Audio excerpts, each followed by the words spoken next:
सभी का एक बार फिर से स्वागत करती हूँ। कैसे हैं आप लोग? आशा करती हूँ आप सब स्वस्थ और सुरक्षित होंगे। अहोई अष्टमी का व्रत आने वाला है और इस वीडियो में मैं शेयर करने जा रही हूँ कि अहोई अष्टमी की पूजा में कौन कौन सी सामग्री लगती है। बहुत ही सरल विधि से हम अहोई अष्टमी का व्रत कैसे कर सकते हैं, किन किन पूजा सामग्री की ज़रूरत पड़ेगी। तो बहुत ही आसान व्रत है, बहुत ही कम सामग्री की ज़रूरत पड़ती है और ये निर्जला व्रत रखा जाता है। माताएं अपने पुत्र की लंबी आयु के लिए यह व्रत रखती हैं या फिर जिनके बच्चे हैं, पुत्र और पुत्री, वो दोनों के लिए व्रत रख सकती हैं। अहोई अष्टमी का व्रत करवा चौथ के 4 दिन बाद आता है। तो जो करवा हम करवा चौथ में यूज़ करते हैं, उसी करवा से हम अहोई अष्टमी का व्रत करते हैं। उसी करवा की हमें ज़रूरत पड़ती है। यह निर्जला व्रत होता है और तारों को जल देकर यह व्रत तोड़ा जाता है। तो सुबह से जो महिलाएं हैं वो निर्जला व्रत रखती हैं अपने पुत्र की लंबी आयु के लिए और रात में तारों की छांव में अर्घ देकर व्रत तोड़ती हैं, व्रत का पारण करती हैं। तो यह बहुत ही कठिन व्रत होता है। तो आइए जानते हैं पूजा सामग्री। इस तरह की मार्केट में एक प्रतिमा मिलती है। अगर आपको नहीं मिलती है, इस तरह की फ़ोटो नहीं मिलती है जिसमें अहोई अष्टमी, स्याऊ और सारी चीज़ें बनी होती हैं, तो इस तरह की नहीं मिलती है तो आप नेट से प्रिंट आउट निकलवा सकते हैं। तो सबसे पहले हम प्रसाद के बारे में बात करेंगे। इस तरह के मीठे गुलगुले बनते हैं और साथ में पूड़ियाँ बनती हैं। तो यह व्रत जो है, इसमें 16 पूड़ियाँ, 8 या 16 पूड़ियाँ बनाई जाती हैं। इस तरह की पूड़ियाँ बनाई जाती हैं। अष्टमी का व्रत है तो चीज़ें 8 की संख्या में होती हैं और गुलगुले, मीठे गुलगुले बनते हैं। बहुत से लोग पुआ बनाते हैं और बहुत से लोग खीर भी चढ़ाते हैं। तो चावल की खीर भी चढ़ाई जाती है।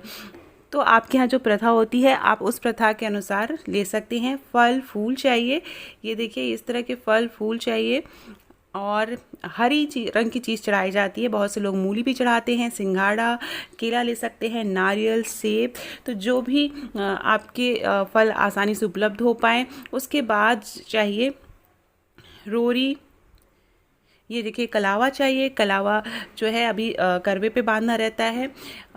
लौंग, इलायची, सुपारी गणेश भगवान जी स्थापित करने के लिए, रोरी, हल्दी, बत्ती, कोई भी रुई की बाती आप ले सकते हैं, चावल अक्षत के रूप में, और ये धूप बत्ती, सिंदूर आप ना ज़रूर रखिए पूजा में।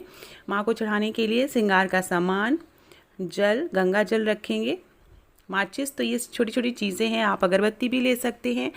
तो ये छोटी छोटी चीज़ें हैं जो नॉर्मल पूजा में हम यूज़ करते हैं। साड़ी, बायना की साड़ी है ये, सासू माँ को देने के लिए, और इसके साथ आप कुछ दक्षिणा रख सकते हैं। इसमें आप सुहाग की सामग्री जो भी है वो रखेंगे। इस तरह का करवा चाहिए। ये करवा जो है करवा चौथ वाला करवा है और इसी करवे से हम पूजा करते हैं। तो इस तरह से 2 करवा चाहिए। उसके बाद हमें इस तरह से एक कटोरा भरा हुआ गेहूं चाहिए। 1 कटोरी और आप गेहूं रख सकते हैं। उसमें आप दक्षिणा निकाल देंगे, जो भी पंडित जी को दान देना है, फूल, माला, पान, घंटी, और साथ में 1 लोटी जल चाहिए तारों को अर्घ देने के लिए। उसके बाद ये श्रृंगार की और सुहाग की सामग्री है। इसे बायना की थाली भी बोलते हैं, जो कि सासू माँ को दी जाती है। अगर सासू माँ, अगर आपके ससुर नहीं हैं तो ये बायना आप किसी भी सुहागिन महिला को दे सकते हैं। अपने सासू माँ को आप कुछ अमाउंट निकाल के, कुछ पैसे आप बायना के रूप में दे सकते हैं। और उसके बाद जो सबसे इम्पॉर्टेंट है, ये देखिए करवे के ऊपर रखी हुई चांदी की माला है। स्याऊ माता की माला है, अहोई अष्टमी की माला है, जो कि चांदी की बनी होती है। जब हम पहला व्रत रखते हैं तो 2 मनके डालते हैं और हर साल इसमें 2 मनके चांदी के हम डालते रहते हैं। तो ये पूजा के लिए सबसे ज़रूरी चीज़ है। बहुत से लोग ये नहीं भी यूज़ करते हैं, बहुत से लोग यूज़ करते हैं।